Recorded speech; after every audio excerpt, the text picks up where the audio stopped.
Broadcasting from the business capital of the world, this is the Podcast Business News Network. Welcome back, everybody. He has been a resource for helping parents and children slash students for many, many years as the district psychologist at Reed Union School District in California.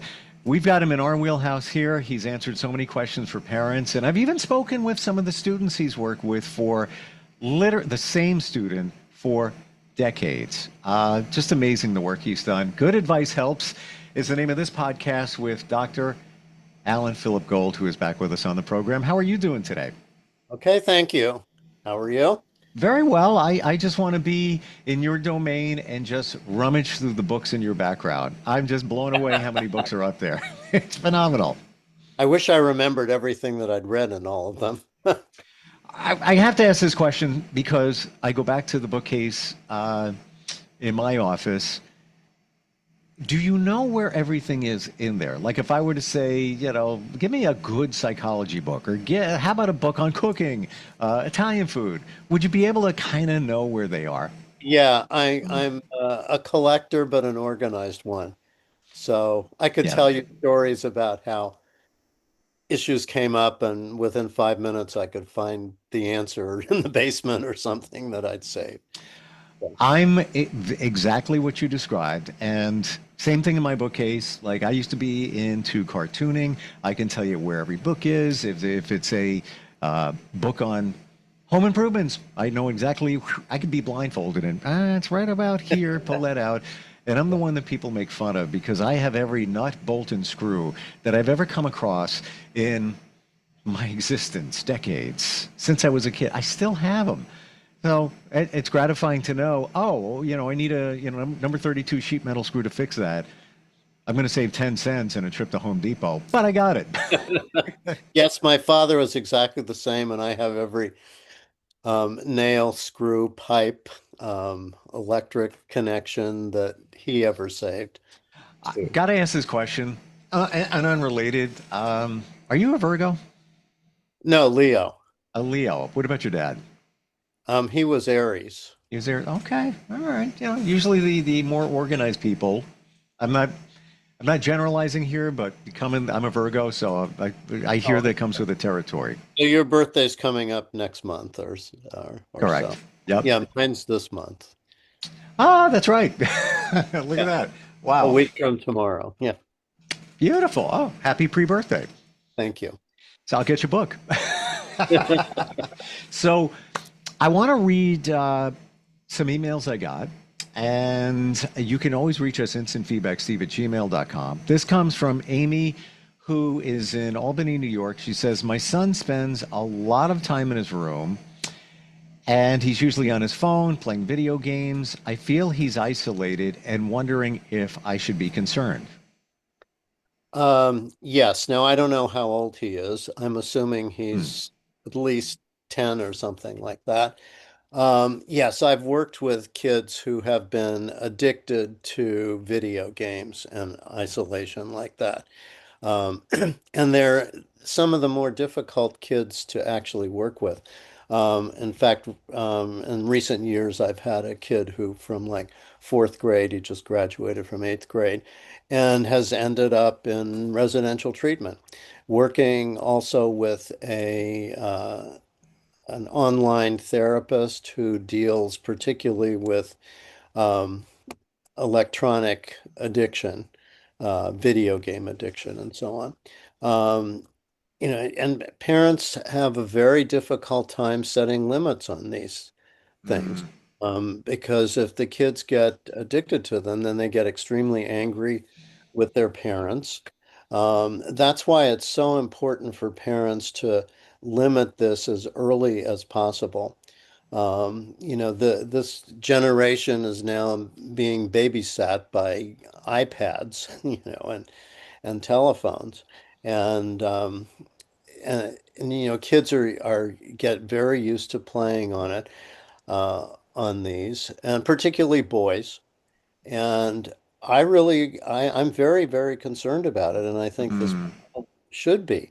Um, you know, what's behind it? I guess playing games is fun, and if you lose, you can keep on going. You kind of get that instant gratification that doesn't happen with necessarily with social interactions. Now, if this boy was growing up during COVID and missed out on getting social skills development, then, and kids then, that's what they did. During COVID, there was a lot of time spent just on computers and iPads and Mm. phones and so on. So I think they really have to look at addiction and what to do about it.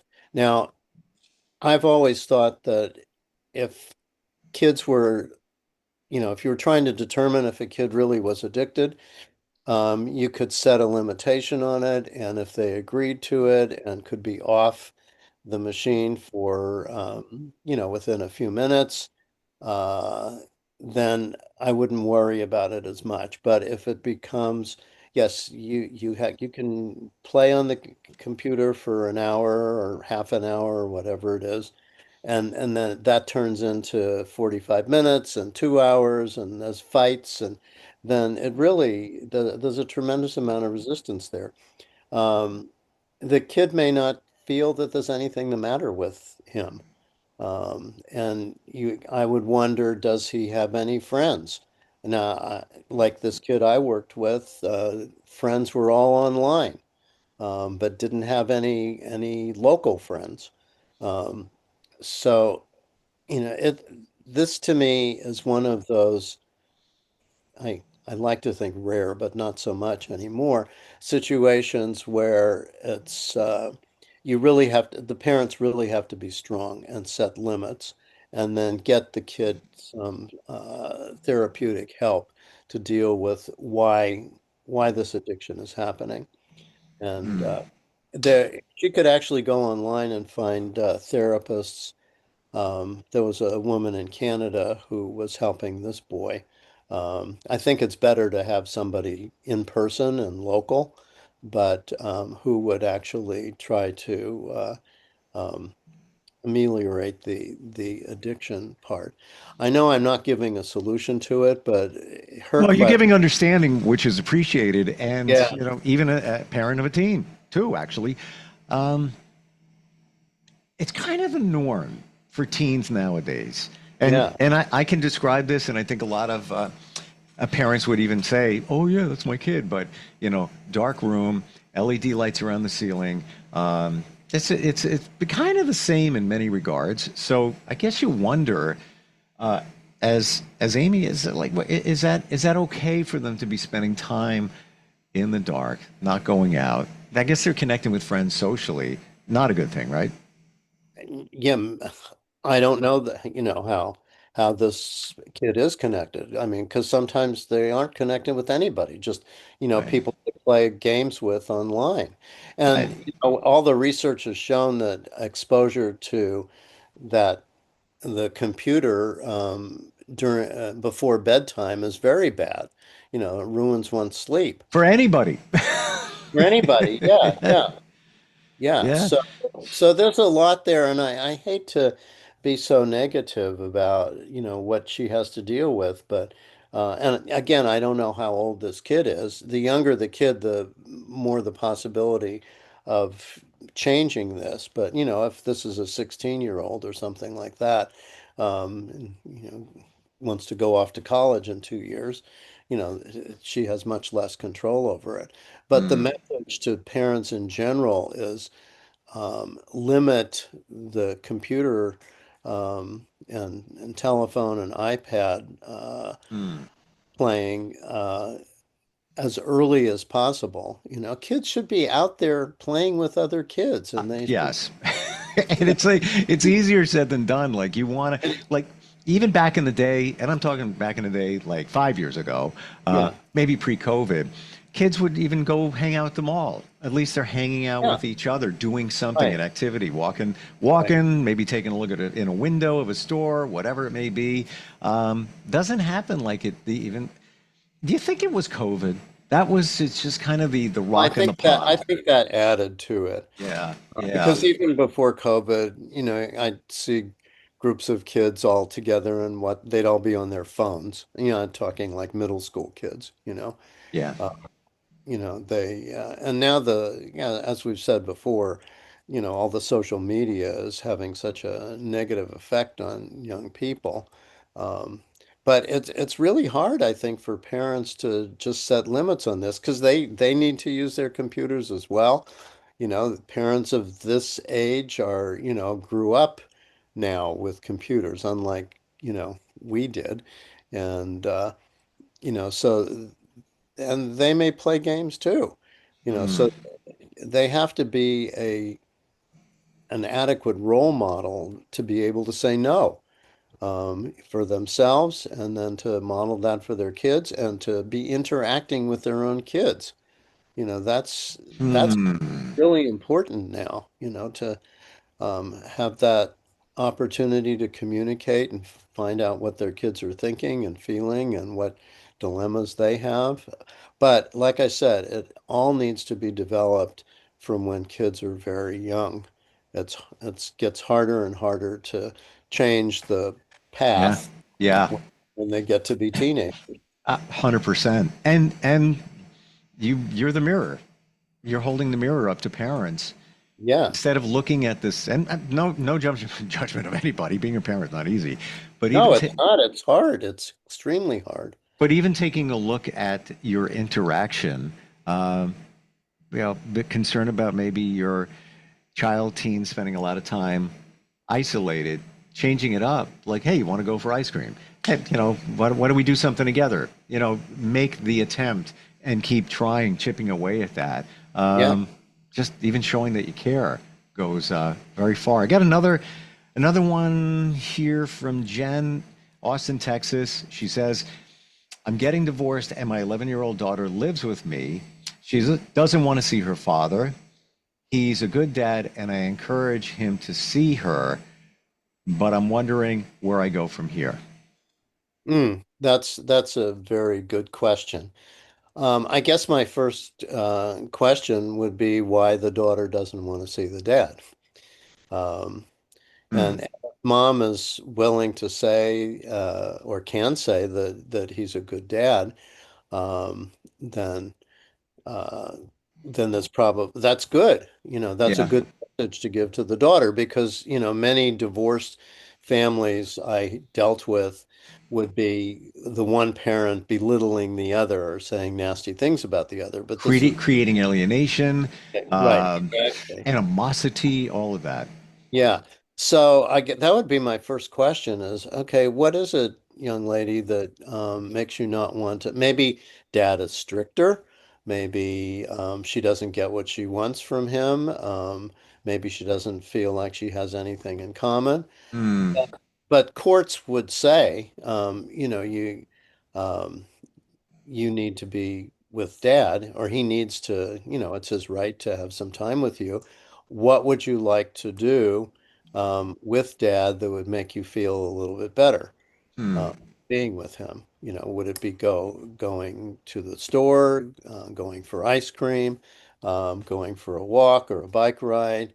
Um, but to try to get that communication going between her 11-year-old daughter and the father Sure. is really important.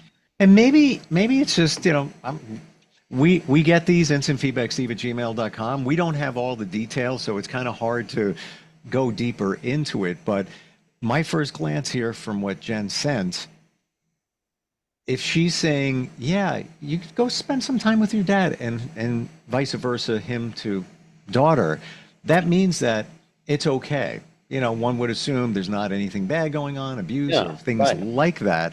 And maybe getting in the head of an 11-year-old, I'm just going hypothetical here, but maybe it's her perception that dad broke up my family. Right. You That don't could, know what's in her head.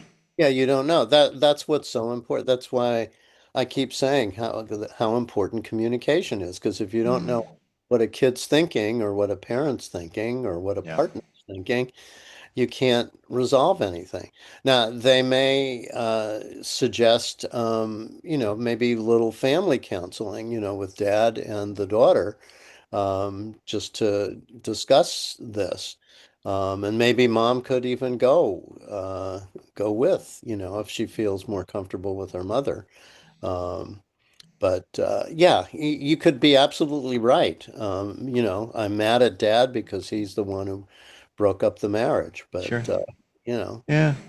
I guess it comes down to asking your child questions and then asking the right questions to try yeah, and, figure it all out because there's a reason, and why. and in a very respectful way. I love you, daughter, and you know, I don't want to hurt you, but I don't want to hurt your dad either, and he loves you, and so let's try to figure this out. Um, Mhm. other than, you know, he's your dad, you have to see him, that kind of thing. You want to Yeah. try to ex explain to the kid or show to the kid that you care about their feelings, and but you just want to understand them better. Mm. You know what I've learned from you, and I appreciate all of this, being able to see it in a different way. Now, I'm trying to see it through the eyes of this 11-year-old girl, not wanting to see her father. And whatever reason she says, she's right Yeah. because that's her reason. We can't take that away. No. And probably wouldn't have saw it that way until we've gotten together and I've kind of, picked up little things from you along the way.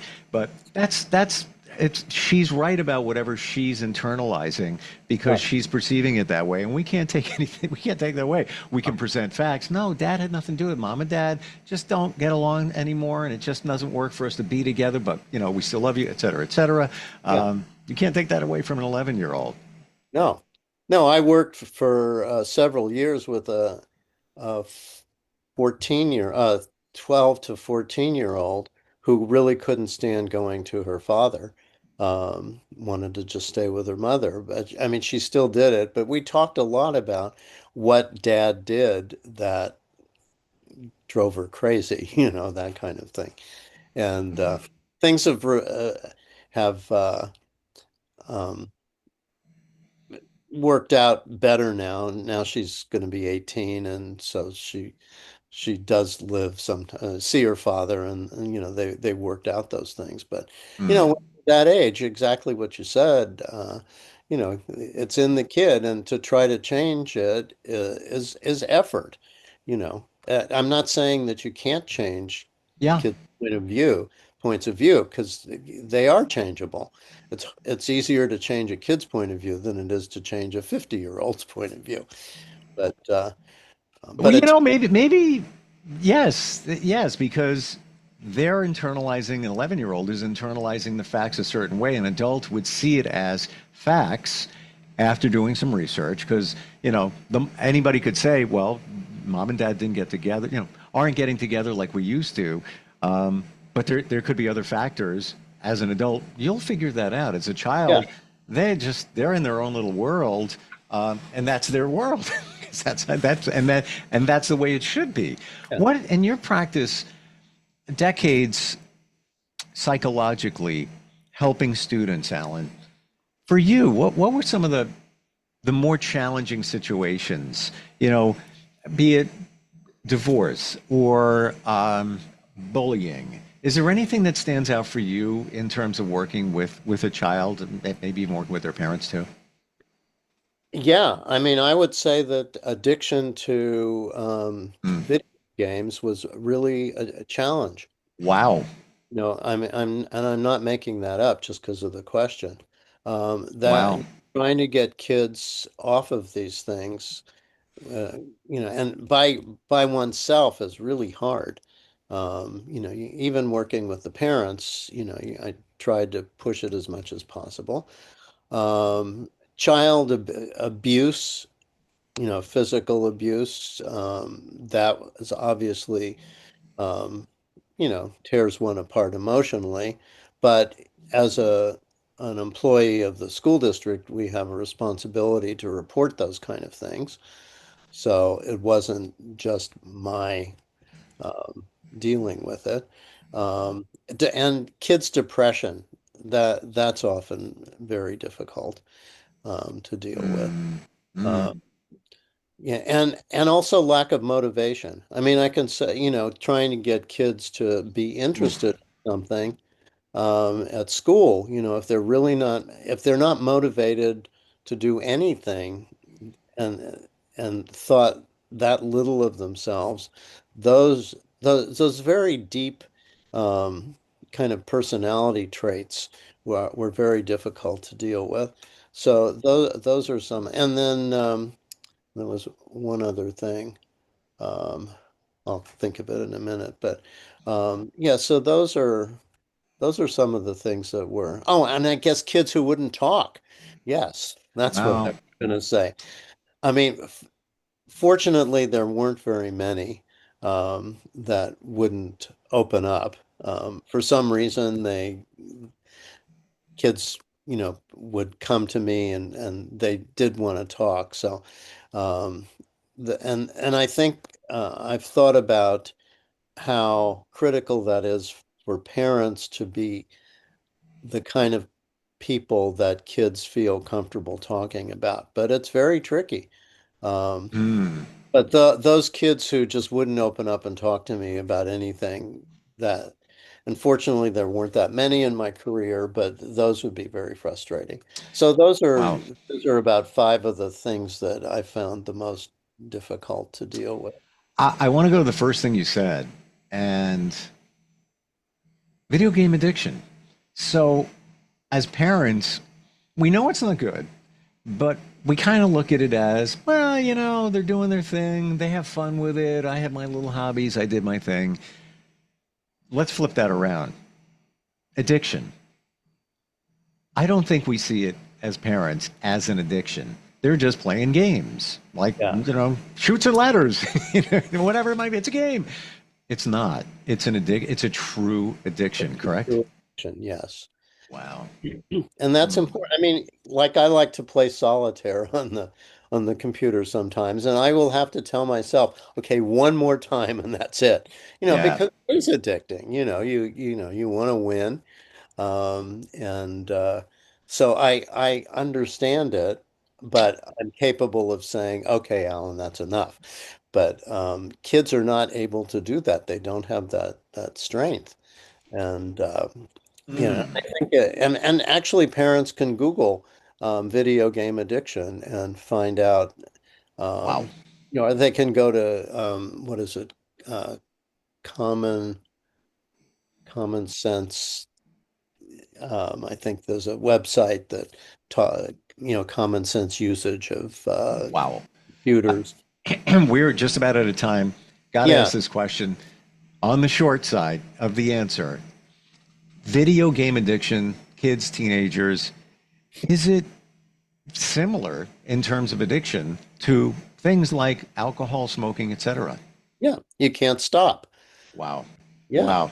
yeah, oh, absolutely. And it provides I mean, when we talk about alcohol and drug addiction, Mm. uh, it's it's solving it's supposed to be solving a mental problem, but it's only making it worse. Yeah.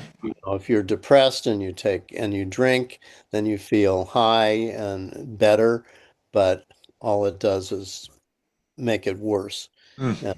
And and it's the same with video games. Maybe they're socially awkward or feeling rejected and that kind of thing. And so they don't have to deal with it and they feel better and they can have these interactions with people online.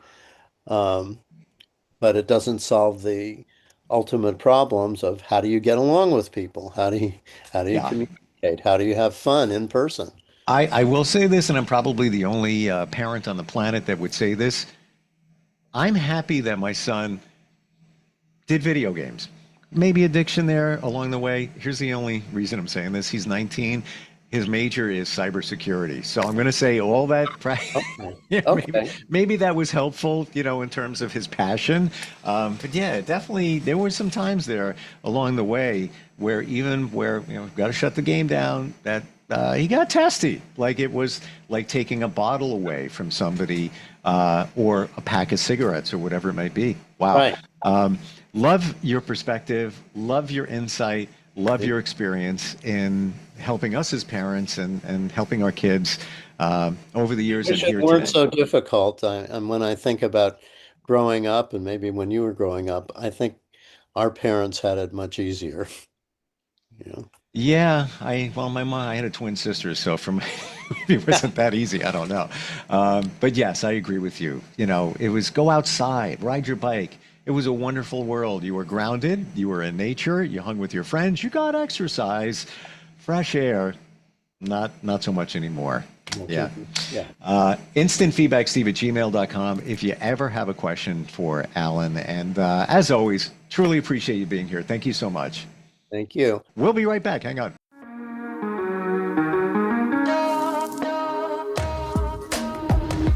Broadcasting from the business capital of the world, this is the Podcast Business News Network.